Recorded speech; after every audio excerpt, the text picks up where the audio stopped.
Any college student will tell you, finding a decent, relatively cheap place to live while on break from school is worth whatever annoyances you may have to put up with, like lousy roommates, bad plumbing, cramped quarters, and in the case of one student in upstate New York, the occasional intrusion of a poltergeist.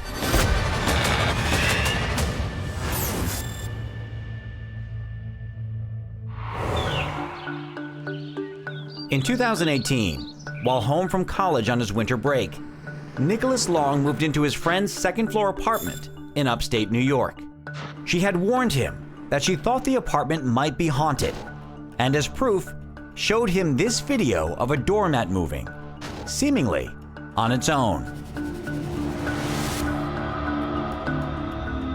But Nicholas wasn't too concerned. That is, until he began to hear strange noises that he could not explain. Like on this night, when he heard phantom footsteps throughout the apartment.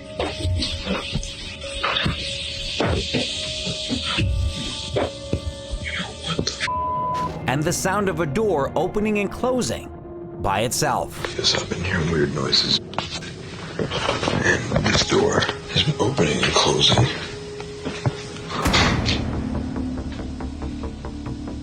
Yo, what the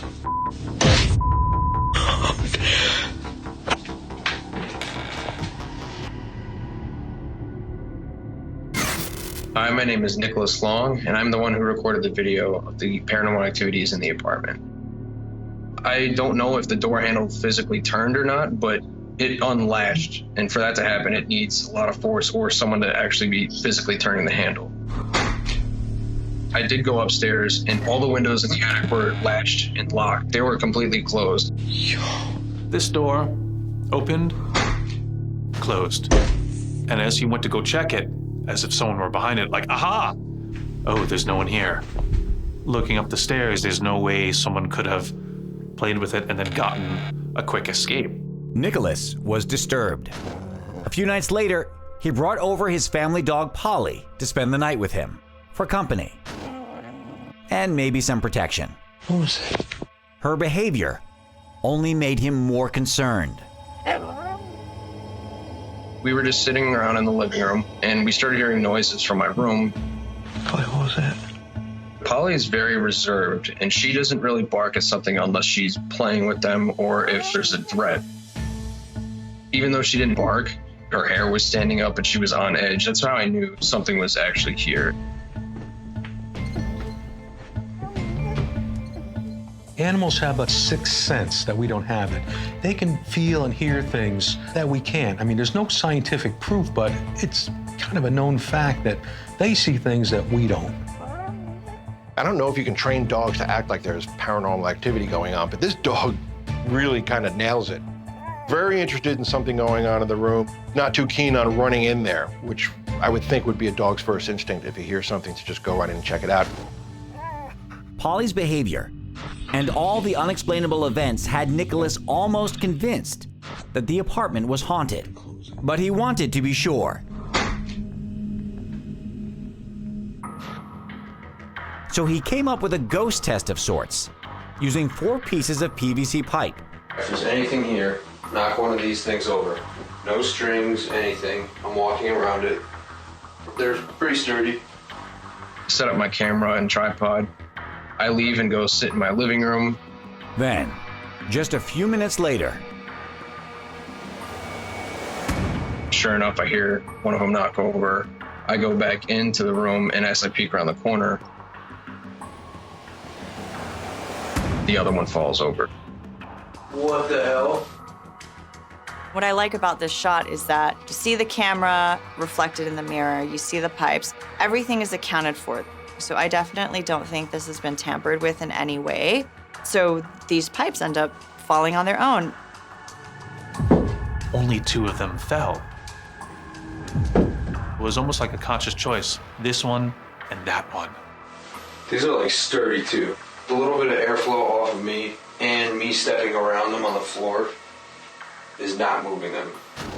After I tried blowing them over and getting them, the other two to fall, and seeing that they weren't budging, that's when I said, all right, that's pretty cool. It's very strange that they just randomly happened to fall the way they did, one, then the other, and miraculously the other two stayed up. To me, that lends a bit of credence to his little test there. Maybe there's something going on there that we can't quite explain. That piled in with everything else I caught, I do believe that there's something else in that apartment. After proving to himself that the apartment was haunted, Nicholas was able to relax a bit. Yeah, that's pretty cool. Ironically enough, I slept like a baby in that room that night. And though he has since left the apartment and returned to school, he would welcome the chance to stay there again. I don't fear it. If anything, more intrigued and interested in it. I had no issues with conducting my own little experiments in the past, so I wouldn't mind doing it again. Because I've been hearing weird noises. I did like the fact that he wasn't afraid. He didn't resort to fear and panic, and that's the way to go. Many believe that when people die, their spirits leave their human form and move on to the afterlife, possibly for all of eternity.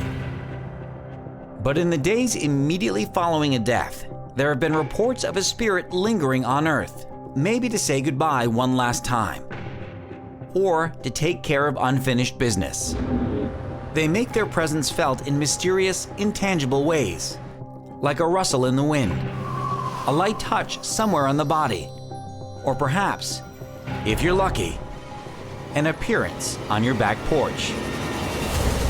There's an orb in our backyard. Oh my God.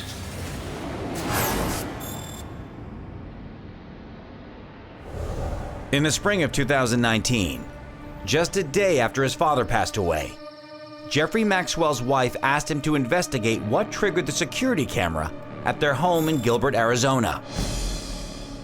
So our camera's picking up this white blur, which there's nothing outside. No light, no bug. This is live view. The glowing, perfectly round ball of light hung in the air, completely still, as Jeffrey grew increasingly disturbed by its presence. And this isn't fun anymore. It's still there.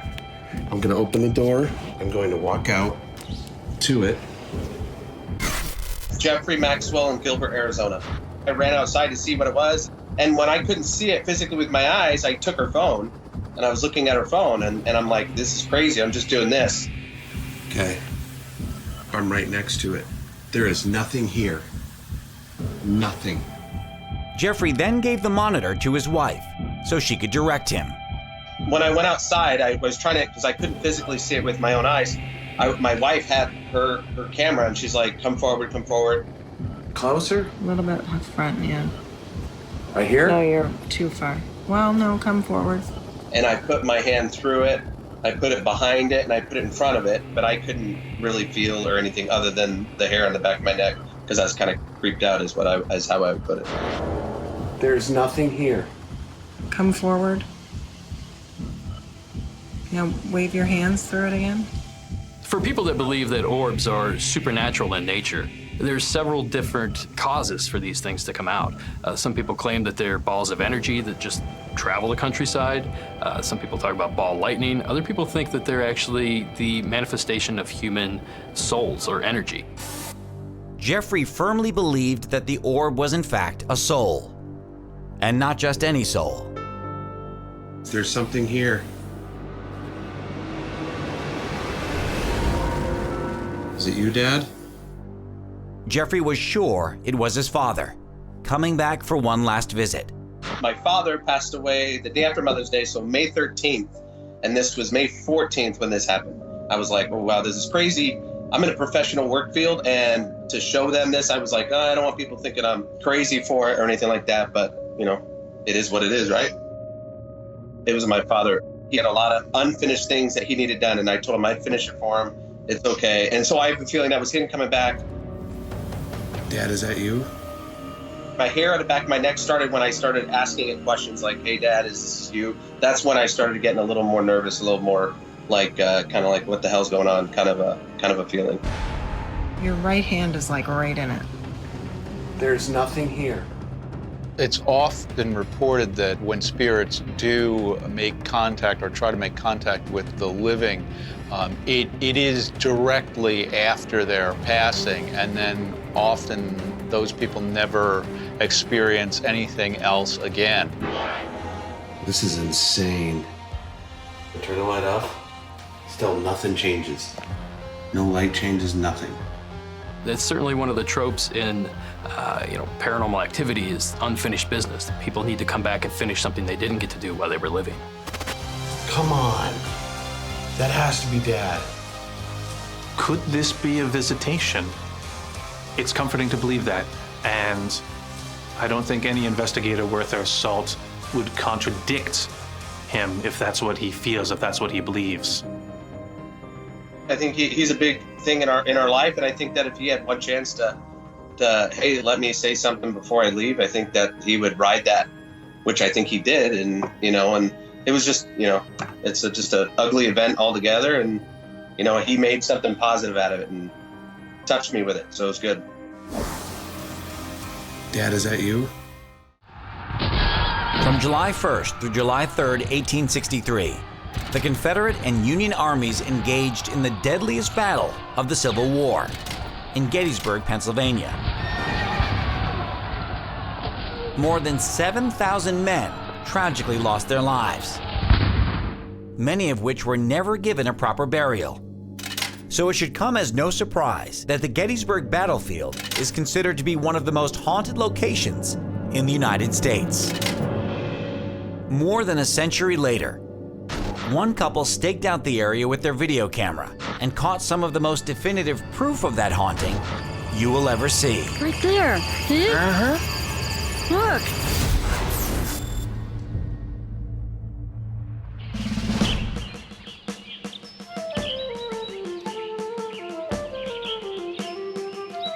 Gettysburg is a very paranormal area.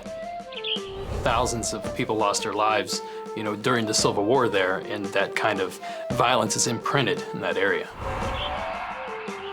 One area that's said to be particularly rife with hauntings is a 3-acre site that saw intense fighting on the second day of battle.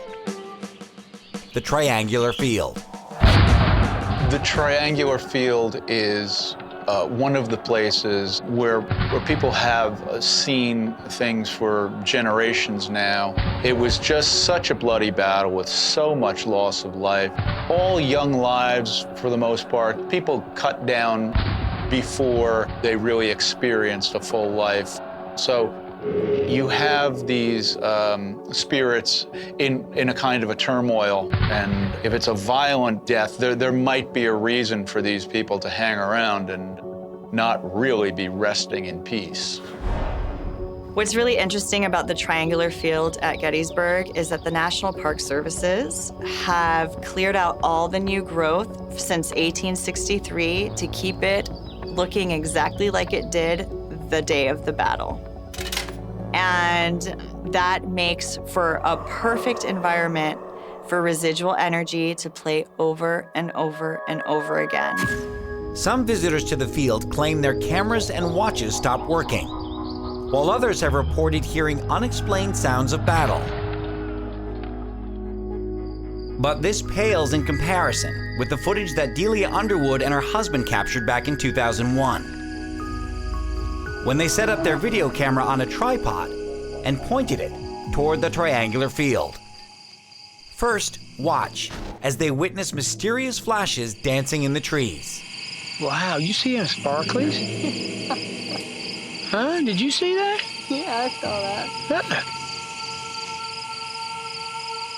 No, look, watch. Watch it. Then, moments later, keep your eyes on the left side of the screen. Well, I don't see nothing down there. Did you catch that? A series of figures walk into the woods. There's another sparkle. You see what I'm saying? That? What is that? Tree. No. You moved it, right? Right there. See it? Uh-huh. Look. Then, finally, more figures appear and walk upward through the trees. My name's Delia Underwood, and I'm the person that videotaped the Gettysburg Ghost video. There's no way a human person could go that high. Right there. They were walking up like they were going into heaven. Look. There's nobody there. Anybody that's well-versed in paranormal investigation has probably seen this Gettysburg clip, and the clip speaks for itself. First, you're looking at what appears to be lightning bugs or fireflies. That quickly gives way to flashes of light and what appears to be sections of human figures. You can see the upper torso, and they seem to ascend into the sky. It is really amazing to see it because I have personally experienced apparitions that look just like that. Half-bodied apparitions, half-formed like that. Just the legs, just the torso, maybe half a torso, one arm. That footage validated so much for me. I was like, wow, I can't believe you could capture this stuff on camera. Look, right there. See it? Now, when I originally saw this clip years and years ago, I was like, well, it's reenactors, it's people moving around. But it turns out that that field is about 20-foot drop, so you're actually watching figures walking through the trees. There's no ground where those figures are. And there was nobody down there. I walked down all the way around and took pictures, and there was nothing. What I believe is being captured are residual energies of soldiers who passed away while serving at Gettysburg. It looks like they're marching in formation or marching up a hill or getting up and moving. It's almost like they're dead, but they don't really realize that the war is over. Maybe that's a residual haunting where they just keep doing what they were told to do by their general. And I guess their orders will never end. Look, isn't it those people? Delia and her husband knew immediately that they had captured something very special. We got home and we put it on TV and we looked at it again. We looked at it maybe 10 times to see what we were really seeing. To me, it was amazing because we actually got some proof.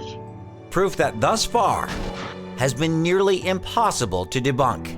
What I love about this is that this was shot on tape.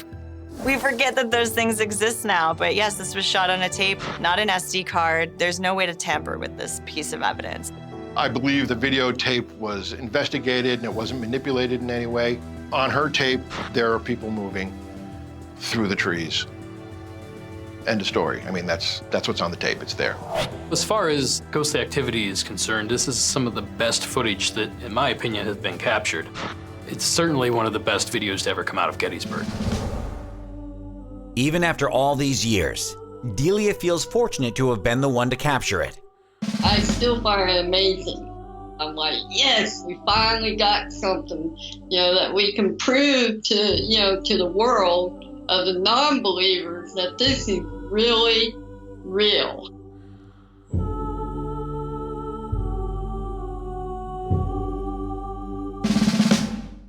You know that feeling you get when you're offered a great deal that you simply can't pass up?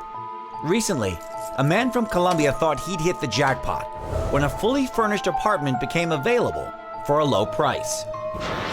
But soon after moving in, he realized that when something seems too good to be true, it probably is. Unless you don't mind sharing your bed with a shadow person.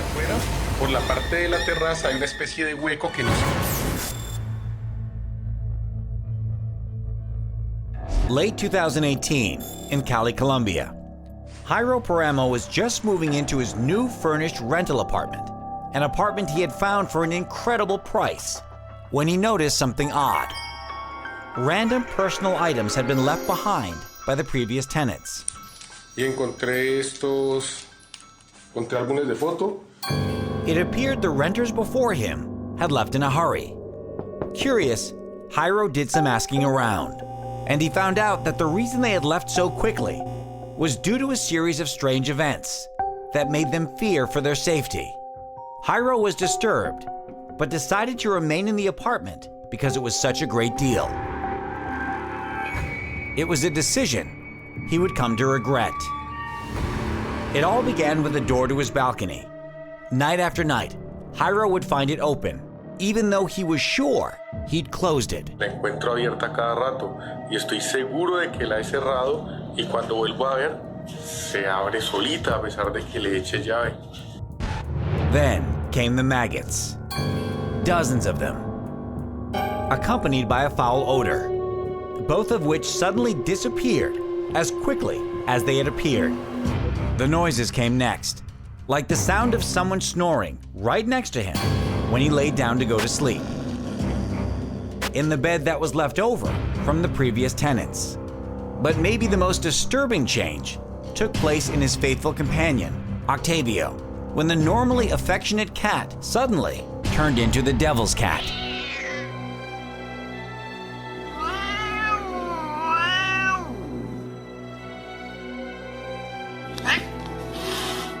While all of this was happening, Jairo had been posting about it to his social media account and had gained a large following. One night, his followers requested a live tour of the apartment so they could check it out for themselves. Jairo was happy to oblige, but he had no idea what he was in for. ¿Cómo va la casa? Pues nada, la casa está igual que siempre. Everything seemed normal as he walked around the apartment. Boté un mueble, les cuento que boté un mueble, el mueble viejo que había que me daba miedo lo boté y compré un sofá. Then, he passed through the bedroom. Y lo otro que encontré nuevo fue como un hueco que hay en la parte de afuera, por la parte de la terraza hay una especie de hueco que no sé a dónde va. Did you catch that? Watch again. Fue como un hueco que hay en la parte de afuera, por la parte de there, lying on his bed, a shadow figure. Jairo didn't notice at the time, but his followers did, and immediately alerted him. Jairo quickly rewatched his post and was terrified. My initial reaction was disbelief, then fear, shock. It was really something inexplicable, especially since I didn't even see it with my own eyes. I saw it afterwards on the video. I couldn't believe it. For a skeptic like me, this was completely crazy. This one sort of creeped me out because I don't think this gentleman was faking. I don't think this was staged. Clearly somebody is laying in this guy's bed as he walks through. To see that thing laying in the bed like that, God, that would scare the hell out of me. I would have to move out of there. It's terrifying. It's almost like a corpse laying on the bed. How he didn't see that when he walked into the room is almost unbelievable. I mean, perhaps he was looking at the camera in front of him rather than looking at the bed, but when we see it over his shoulder, it's like, whoa, what is that? Dude, get out of the house. Jairo was too freaked out to stay in the apartment that night, but he did return the next day and decided to dig a little deeper into the apartment's history by again speaking to some of the neighbors.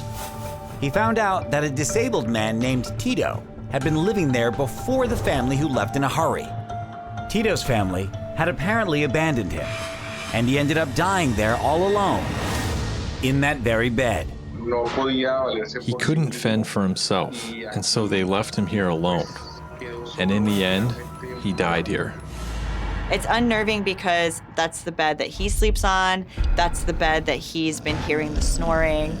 So that definitely validates the fact that something weird is going on. Whatever energy stuck there probably sees it as the same familiar environment and has decided not to leave. If I lived in this home, I think I would pass up this good deal and move out. The activity that he describes, the figure in the bed, the snoring alone would be enough to keep me from wanting to stay there.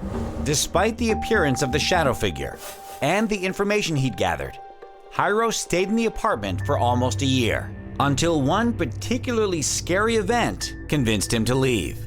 However, he was willing to return to the apartment for this interview.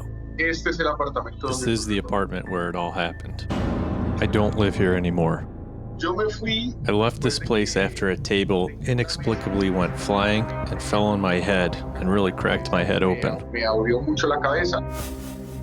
Needless to say, everything that Jairo went through in this apartment has changed his belief system forever. I never believed in anything paranormal whatsoever. Not in ghosts, spirits, unicorns, gods, demons, or any of those things. Now, I think it's possible that there is something paranormal in this place.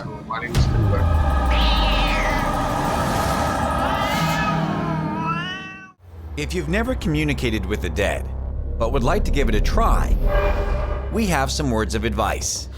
Find an experienced professional that can help guide you.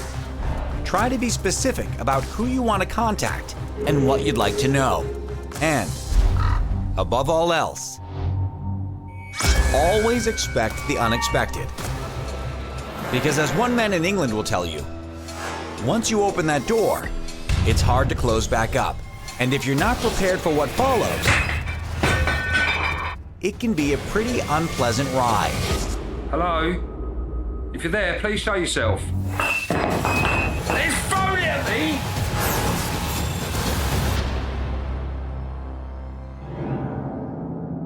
One night in 2016, Ian Hawke from Southeast London decided to try to communicate with the spirit world for the very first time. Ian had heard about a young man named Buster who had recently been murdered in his neighborhood.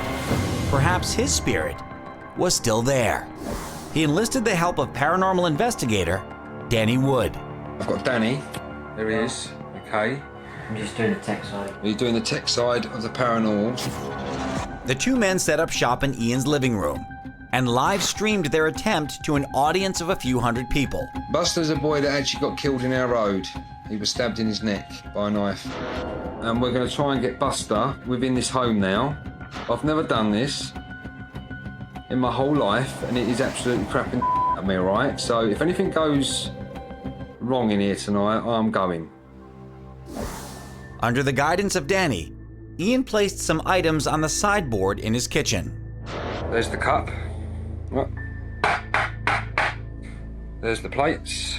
One there, one there, all right? The hope was that Buster or another spirit would communicate by moving one or more of the items. The team also set up an electronic voice recorder on Danny's phone and an infrared camera on his computer. Now, it was time to get to work. We're hoping now to get Buster, all right, in this home. Now we're going to call on him, and I'm hoping he'll show, or I don't know how they do it. I haven't got a clue. I've never done this before. They waited for a few minutes. When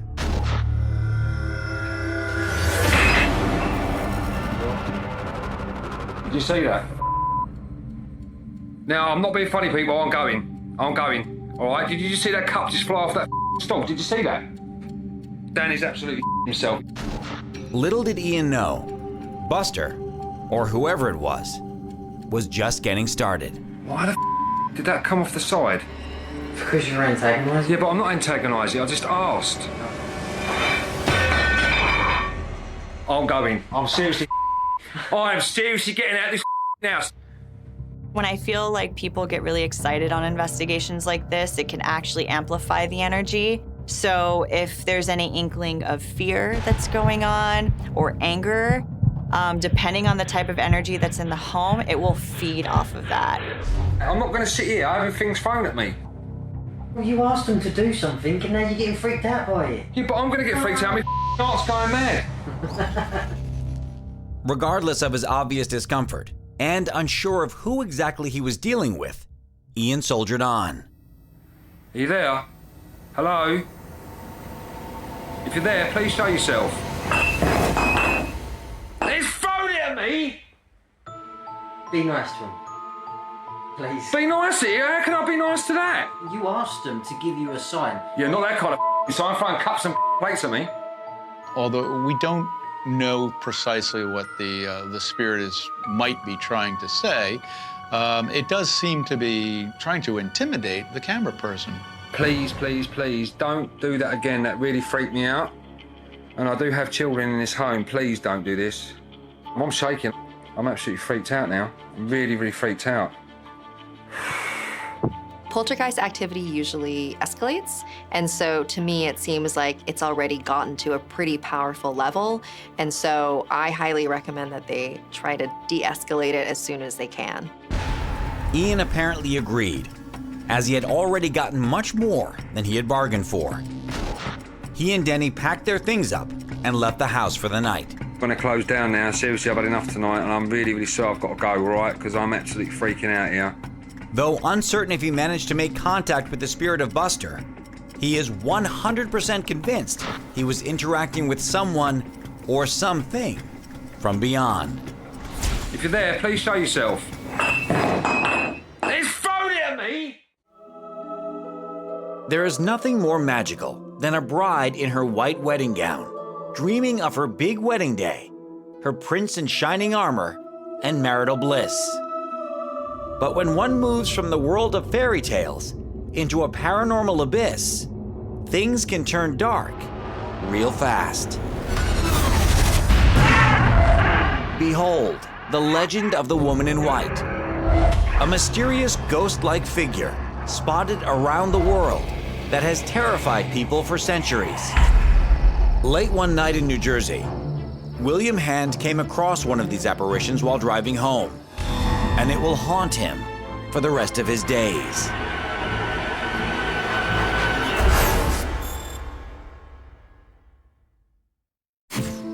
On an early morning in March of 2016, Hand was driving on Route 55 North in Deptford, New Jersey, when, around 1:30 a.m., something appeared up ahead. A woman in a wedding dress, walking in a zombie-like state by herself, clutching onto flowers. William pulled up alongside of the woman and called out, but got no response. Not knowing what else to do, and seriously spooked, William continued driving and called the police. I'm William Hand. I shot the video. This is the middle of the night. There's no one around, and this person's walking in the dark on the shoulder of a highway, and it was almost like I wasn't there. Her eyes, whatever they were focused on, never focused on me. They were just looking wherever she was looking from the time I pulled up on her to the time I left. She was just looking beyond me, and it was just, it was just one of the craziest experiences of my life. I'm like a mile or two from the nearest exit, and there's a mile or two behind me, so she had a long ways to go if she was planning on walking on wherever she was going. As I was driving away, and as I made the call into the police, I'm like, that was weird. That was really, really, really weird. This video is super creepy. Why is there a woman walking along this highway in a wedding dress by herself? None of this adds up. It was incredible, actually. It was the only time I've ever thought maybe in my life there was something weird going on, or just something that just was not natural to me. If you do see these kind of ghosts and spirits on the side of the road, it's probably like a residual haunting where it's just at that spot. It haunts that spot. But if the white lady is just haunting that spot, why? Sometimes you do hear stories that are super sad about people getting into car accidents on their wedding day and everybody dies. So perhaps that's what happened on this stretch of road. It's possible that maybe they never completed whatever journey they were on. Maybe this is just residual energy that is continuing to play out to this day. Whatever the reason, ghostly women in white seem to gravitate to places where they can be seen. Seeing a woman in white is, I would say, the most common motif of hauntings along roadways throughout the country. Sometimes a wedding gown, sometimes a nightgown, sometimes just sort of ambiguous white clothing, almost always at some liminal space. So the side of the road, the entrance to a mine, the edge of a forest, along the river.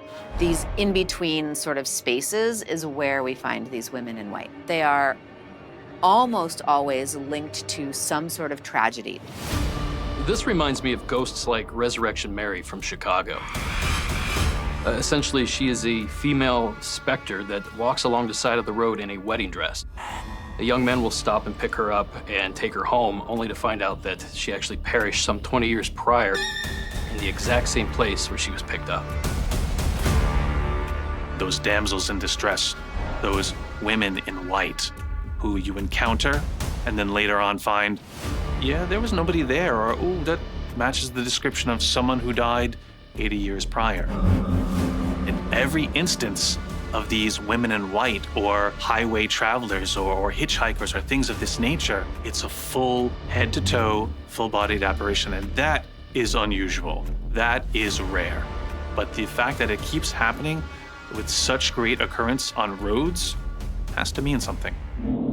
Or maybe ghosts are just drawn to this stretch of Route 55 in New Jersey.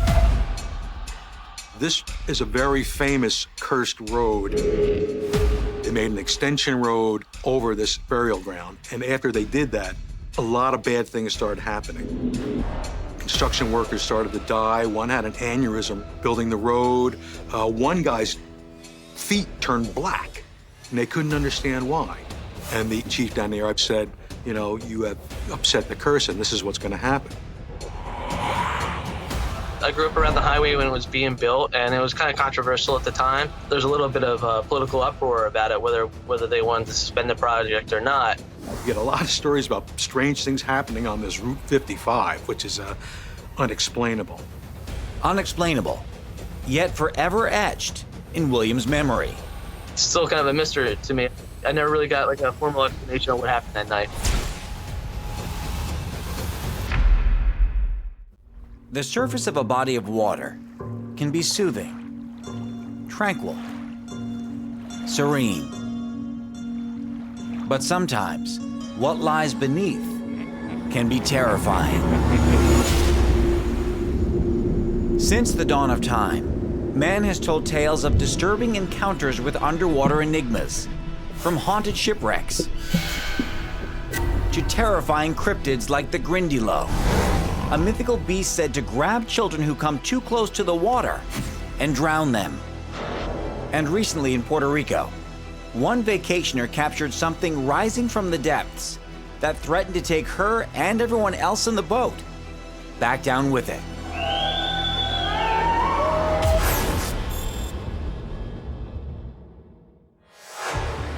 July 8th, 2018, in Isabela, Puerto Rico. Debbie Morales takes a video as she and some friends enjoy a boat ride through the canals of Isabela. After they pass through a tunnel, Debbie turns around to get a reverse shot and captures this.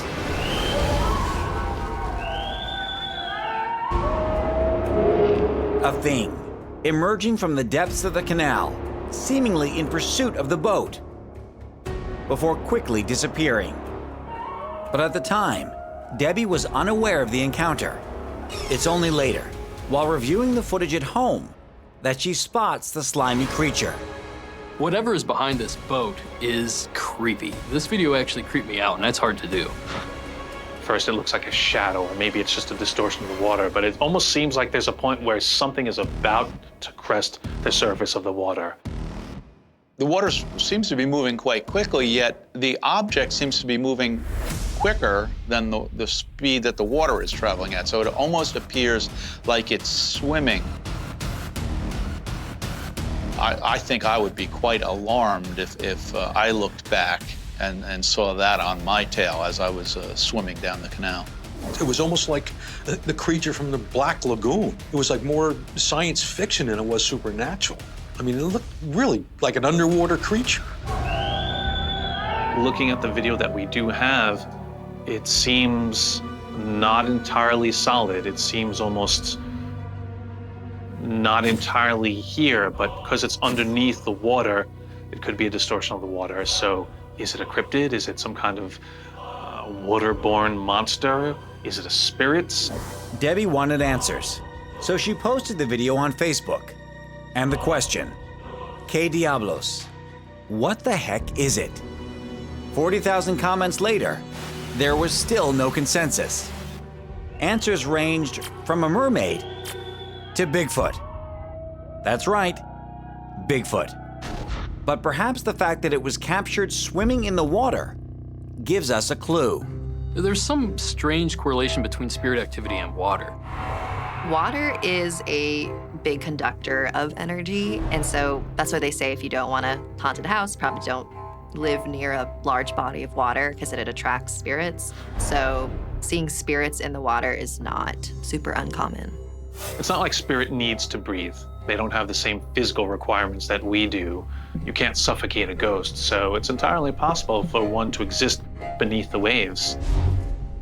There's an ongoing theory that people that actually die in or around water are actually trapped or bound to that water by some force. So if a poor woman drowned in this canal, somehow she's still trapped there. This force still exists underneath the water. Whether waterborne cryptid, spirit of a drowning victim, or something else entirely, one thing's for certain. Don't go dangling your toes in the canals of Isabela, Puerto Rico anytime soon. This is just another reminder to always watch your own vacation video. Not to see yourself have a good time, but to see if you accidentally captured something out of this world.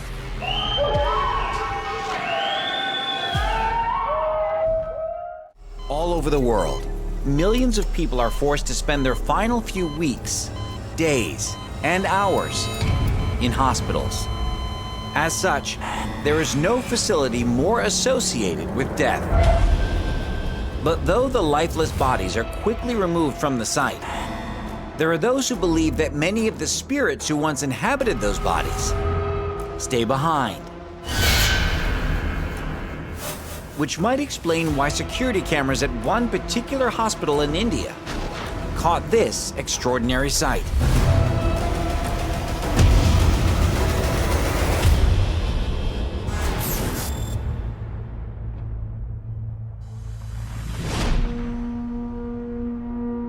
In the early morning hours of September 19, 2019, at the Postgraduate Institute of Medical Education and Research in Chandigarh, India, CCTV footage captured this in an outside pavilion. A wheelchair being pushed or wheeled by an unknown force.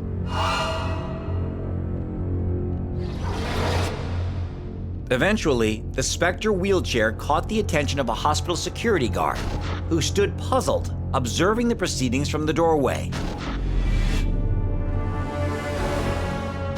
The wheelchair continued to move by itself, all the way into the parking lot. This is a really unique little piece of evidence here. Just to see the trajectory and how far this wheelchair traveled was really shocking to me. The wheelchair changes directions several times as if it's being guided, either by someone behind it or someone sitting in it, like, okay, gotta go. Oh, wait, no, gotta turn. Oh, there's the ramp, gotta get to the ramp, gotta get out of here. I'm checking out. And all the way down the ramp, almost bumper cars, just making its way down. It takes its time. It goes slow, goes fast. It seems to speed up and slow down. And there's no catalyst to make it move to begin with.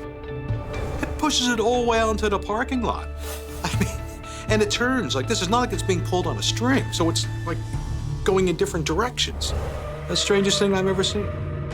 And the startled eyewitness makes it clear that there were no other obvious forces manipulating the wheelchair as it moved around. The security guard that's working there, he notices this and he's like, why is this wheelchair moving on its own? I'm sure he's expecting to see somebody like had pushed it off, you know, the entrance, but there was nobody there. And that was validated when he went to look back at the security cam footage and he saw that it just pretty much started moving on its own. So if the wheelchair's long solo journey is not a random physical occurrence, nor the result of third-party interference, then what is it?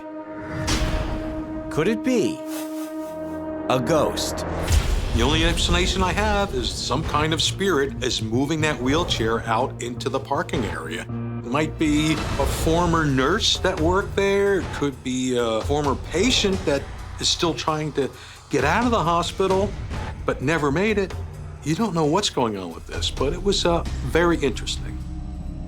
Or could it be residual energy from hundreds of patients who passed away?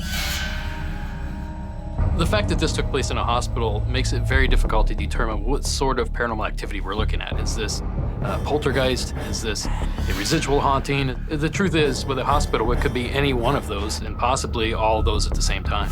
A lot of people pass on in hospitals. There's an immense amount of grief, a lot of trauma. People hear the worst news of their life in hospitals. People who are dealing with like chronic illnesses and cancers that end up in like hospice, that have to face their mortality and die these slow, agonizing deaths. And it's traumatizing for the people who are ill or injured, as well as the families that go there. And it definitely creates a lot of activity, especially for hauntings. The opportunities for that and the possibilities are kind of endless. But when it comes to a haunting, energy builds up over time. And in a hospital, it's so concentrated that when a haunting does break out, I'm not surprised. And though the thought of hundreds of ghosts hanging out in a hospital might make you a little uncomfortable, there is a potential bright side. Ghosts are probably all around hospitals, but don't worry about it. They're kind of good buddies when you're all alone, lying in your hospital bed, no one's around. You have someone to chat with. And what is more important than a friend? Nothing.